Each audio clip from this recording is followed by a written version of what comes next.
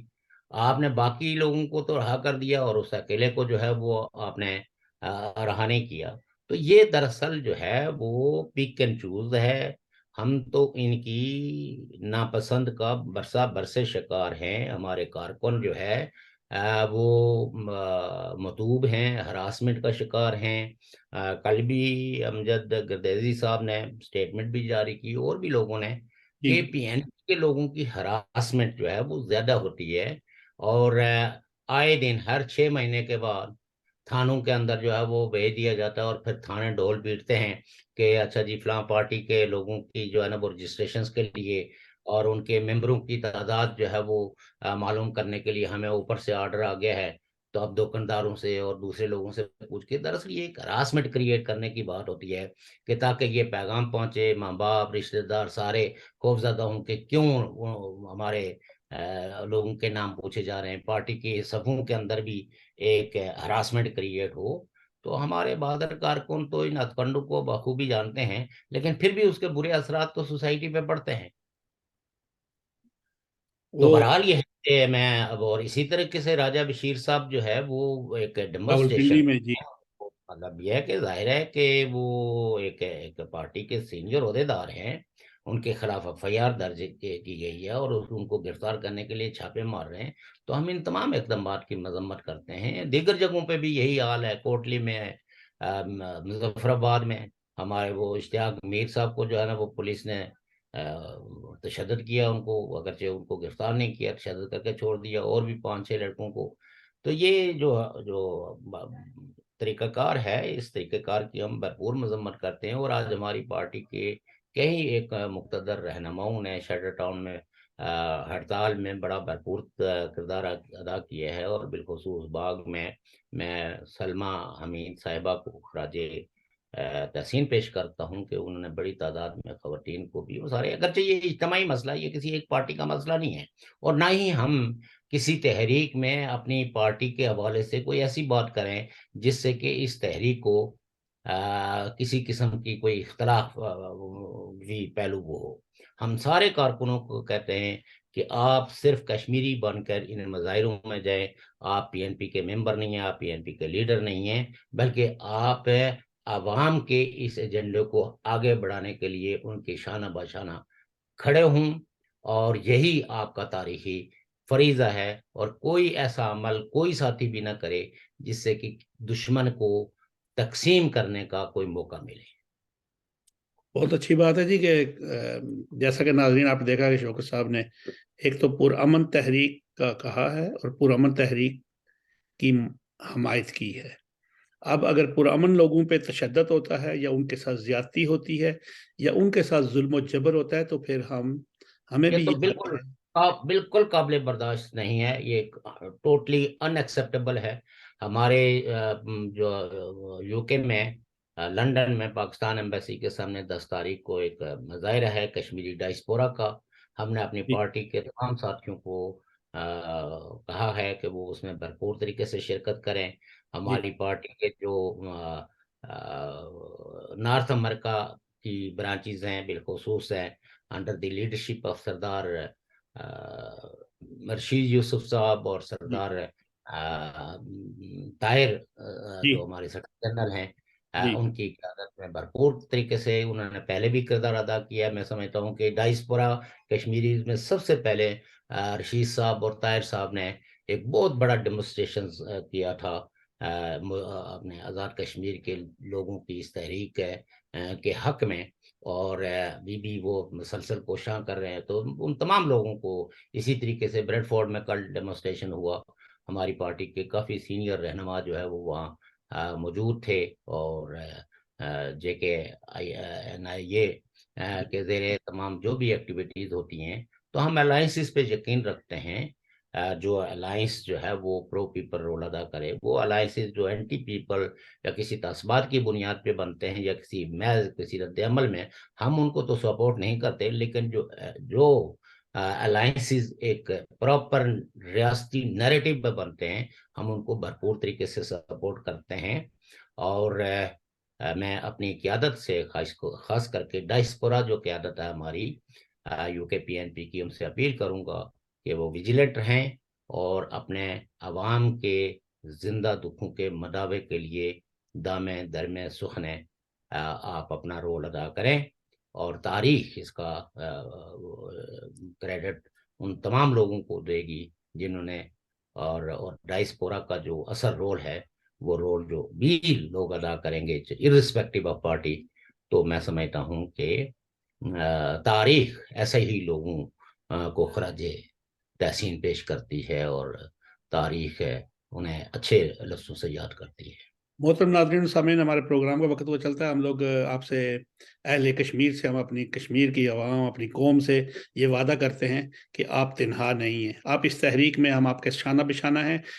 متحدہ Kashmir people's national party, Swiss Kashmir human rights, یہ سب لوگ آپ کے ساتھ ہیں، اور شوکت علی کشمیری کی قیادت میں ہم متحد بھی ہیں۔ اور دوسری بات، اگر آپ پہ کوئی ظلم و جبر ہوگا، کوئی ظلم و ستم ہوگا، کوئی آپ کے اوپر تشدد ہوگا، تو انشاءاللہ ہم دنیا کے ہر اس فورم پہ جو انسانی حقوق کے آواز کو سنتا ہے، انسانی حقوق کے لیے کام کرتا ہے، ہم آپ کی آواز بلند کریں گے۔ آپ پرامن رہیں، انشاءاللہ جیت آپ ہوگی۔ اللہ حافظ۔